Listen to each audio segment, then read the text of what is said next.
Madam ஆரம்பிக்கிற முன்னாடியே சொல்லிட்டாங்க, இந்த மாதிரி வந்துட்டு இவங்க பேச ஆரம்பித்தாங்கன்னா வெடிச்சிடும்னு நினைக்கிறேன்னு. அதனால் ஒரு 5 நிமிஷம் மட்டும்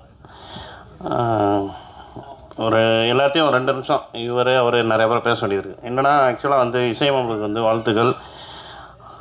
ஆரி சார் வந்து ஆக்சுவலாக எல்லாத்துக்குமே வந்து நடிப்பு சொல்லி கொடுப்பாப்புல. ஸ்பாட்டில் வந்து யாருமே எதுவும் மிஸ் ஆகிடக்கூடாதுன்னு சொல்லிட்டு எல்லாத்துக்கும் ரொம்ப மெனக்கெட்டு ஒரு விஷயம் பண்ணுவார். அதுக்கு முதல்ல நன்றி. அப்புறம் வந்து தயாரிப்பாளரை பற்றி பேசி ஆகணும். தயாரிப்பாளரை பற்றி எல்லோரும் சொல்கிறாங்க இன்னசென்ட்னு சொல்லிட்டு. அதுக்கு சில உதாரணம் வந்து நான் வந்து கிட்டத்தட்ட ஒரு 20 வருஷமாக அந்த கதவுக்கிட்டே தான் நின்றுருப்பேன் எப்பவுமே. அது எல்லாருக்குமே தெரியும். எனக்கு வந்து ஒரு ஃபோட்டோ வச்சு சொல்கிறாரு, இந்த மாதிரி வந்து நான் ஃபோட்டோ வைக்க போகிறேன், நீங்கள் வந்துடுங்க அப்படின்னு. நான் அதுக்காகவே வரக்கூடாதுன்னு சொல்லி எங்கெங்கேயோ போயிட்டு வந்து திருப்பி விடவே இல்லை. ஃபோன் பண்ணிட்டே இருந்தாங்க மாற்றி. அப்புறம் வந்து 2 நாள் முன்னாடி வந்து ஒரு மணி இருக்கு நைட்டு ஃபோன் பண்ணி, சார் எங்கே இருக்கீங்க அப்படின்னு. சொல்லுங்கள் சார். சார் ஒரு நிமிஷம் ஆஃபீஸ் வரீங்களா அப்படின்னு. வரேன் சார். போனோடனே ஆஃபீஸ் பாயை கூப்பிட்டு டீ போடுறா அப்படின்னாரு. அப்புறம் அவனை கூப்பிட்டு சிக்கன் வாங்கிட்டு வா அப்படின்னாரு. ஃபஸ்ட்டு ஒரு 1 நாள் டைரக்டர் எல்லோரும் சிக்கன் சாப்பிட்டோம், டீயை குடித்தோம். திருப்பி உட்காந்து சிக்கன் கலைச்சி போய் வாங்கிட்டு வாடா அப்படின்னாரு. அப்புறம் திருப்பி என்னடா அவர் விடவே மாட்டார் பார்த்தேன். சார் ஆடியோ லான்ச்சுக்கு யாரையா கூப்பிடலாம். நான் அவனே சார் என்ன தெரியலையே சார், யாரை கூப்பிடணும். இல்லை சார் யாரையா கூப்பிடணும். நான் சரி யாரும் வரமாட்டாங்க போல். அவரோட நல்ல மனசுக்கு தான் இன்றைக்கி அதுவாக தானாக அமைஞ்சிருக்கு. எல்லாருமே வந்துட்டாங்க, எதிர்பார்க்காத அளவுக்கு வந்துட்டாங்க. அதுதான் சந்தோஷம். அதை அடிக்கடி சொல்லிட்டே இருப்பேன். ராஜா சாருக்கும் சுந்தர் சாருக்கும் வந்து இது நல்லபடியாக நடக்குன்னு சொல்லிட்டு.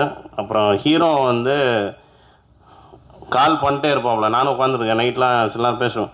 கால் பண்ணி இந்த படத்தை பற்றி பேசிட்டே இருப்பாங்க. இது எப்படி பண்ணலாம், என்ன பண்ணலாமா இருக்கும். அதுக்காகவே இது வந்து நல்ல முறையில் வந்திருக்கு. நல்லபடியாக வரும், நல்லபடியாக ஓடும். வாழ்த்துக்கள். பிப்ரவரி 17 வந்து இந்த படம் ரிலீஸ் ஆகுது. சப்போர்ட் பண்ணுங்கள். 27 சாரி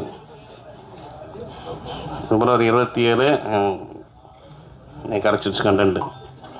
அப்புறம் வந்து ஆதித்யா கதிர் வந்து தயாரிப்பாளரை பற்றி அவன் பேசுனது வந்து என்னென்னா, என்கிட்ட சொல்லுவேன், நீ போய் நான் ப்ரொடியூசர்கிட்ட போய்ட்டு ஒரு ஜோக் சொல்லலான்ட்டு இருக்கேன். அவன் ஜோக் சொல்ல வருவான்றதுக்காக வந்து உடனே பேமெண்ட் போட்டுருவார். தயவு செஞ்சு கதை நீங்கள் ஜோக் சொல்லாதீங்க, உங்கள் பேமெண்ட் நான் போட்டேன், நீங்கள் கிளம்புங்கன்னு சொல்லிட்டு. அந்த மாதிரி வந்து ரொம்ப நல்ல மனிதர். டேஞ்சர்